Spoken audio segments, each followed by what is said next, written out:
Episode की शुरुआत में हम नाव नाम की एक लड़की को देखते हैं जिसे कहीं से 100 यन का सिक्का पड़ा मिला था। तो वह उसे पुलिस स्टेशन जमा करवाने पहुंच जाती है।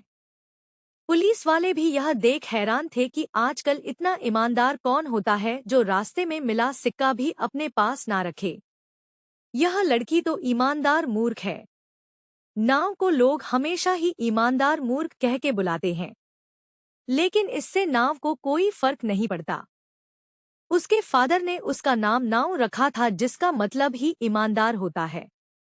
इसके बाद नाव के घर पर एक पैकेज डिलीवर होता है, जबकि नाव ने कुछ ऑर्डर ही नहीं किया था।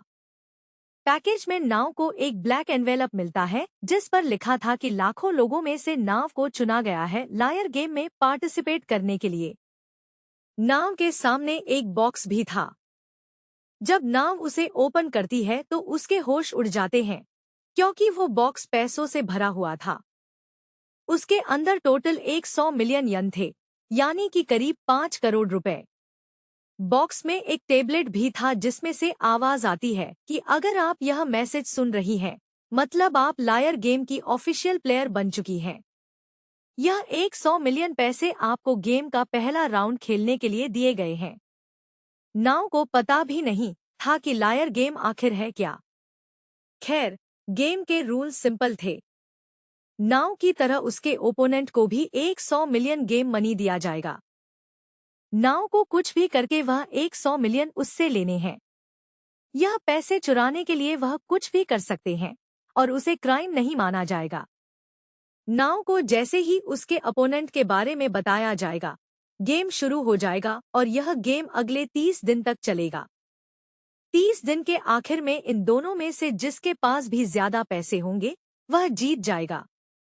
गेम खत्म होने पर एक एजेंट इनके पास गेम मनी वापस लेने आएगा, यानी नाव को यह 100 मिलियन वापस एजेंट को लौटाने भी हैं। इसके ऊपर नाव जितना भी पैसा अपने अपोनेंट से छीनती है वह उसे रख सकती है। यानी अगर नाव उससे 100 मिलियन छीन लेती है तो वह सारे पैसे नाव को मिलेंगे। लेकिन अगर नाव के ओपोनेंट ने उससे 100 मिलियन छीन लिए तो नाव पर 100 मिलियन का कर्जा हो जाएगा और वह पैसे नाव को अपनी जेब से लौटाने पड़ेंगे। यह सुनकर नाव का दिमाग घूमने लगता है। इसीलिए नहीं कि वह 100 मिलियन जीत सकती है, बल्कि इसीलिए कि उस पर 100 मिलियन का कर्जा भी हो सकता है।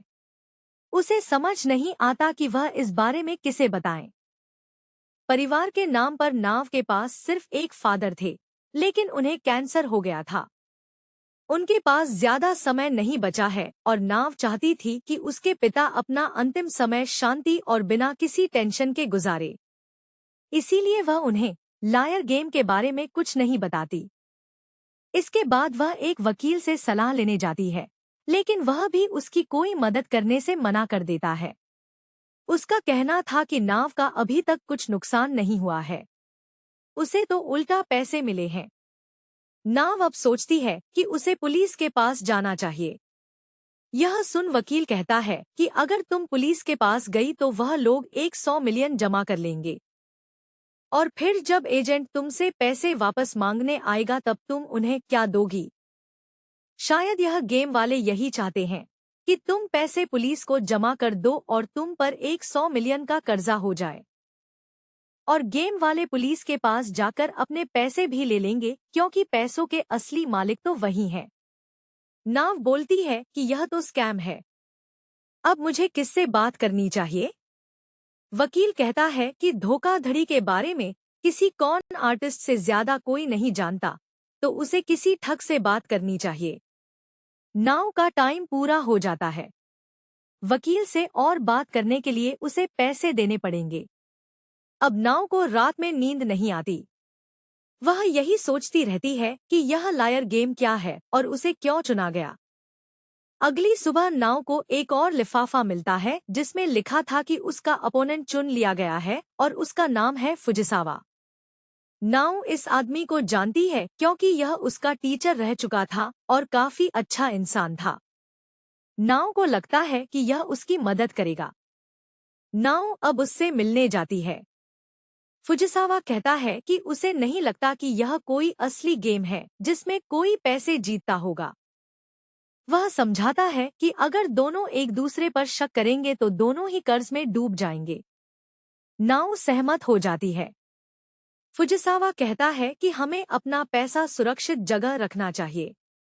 नाओ उस पर भरोसा करके अपने 100 मिलियन उसे दे देती है ताकि वह बैंक में रख दे। नाओ को जरा भी शक नहीं होता।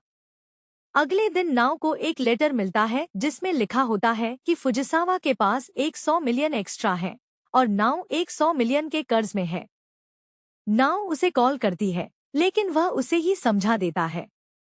नाओ माफी मांगने उसके घर जाती है, लेकिन वहां वह उसे फोन पर बात करते सुन लेती है कि उसने नाओ को बेवकूफ बनाकर पैसे ले लिए। नाओ को बहुत बड़ा झटका लगता है। उसे समझ आ जाता है कि इस गेम में जीतने के लिए झूठ बोलना जरूरी है। अब नाओ एक कॉन आर्टिस्ट अकियामा को ढूंढती है, जो हाल ही में जेल से बाहर आया होता है। वह उससे मदद मांगती है। पहले तो वह मना करता है, लेकिन नाओ की जिद और ईमानदारी देखकर अंत में वह मदद करने को तैयार हो जाता है। दोनों फुजिसावा के पास जाते हैं और पैसे वापस मांगते हैं, लेकिन वह मना कर देता है और कहता है कि यह सब गेम का हिस्सा है। अब अकियामा प्लान बनाता है कि कैसे बैंक से पैसे निकाले जाने से पहले उन्हें वापस हासिल किया जाए। नाओ उसकी शर्त मान लेती है कि जो भी पैसा मिलेगा उसका आधा अकियामा रखेगा। एपिसोड यहीं खत्म होता है।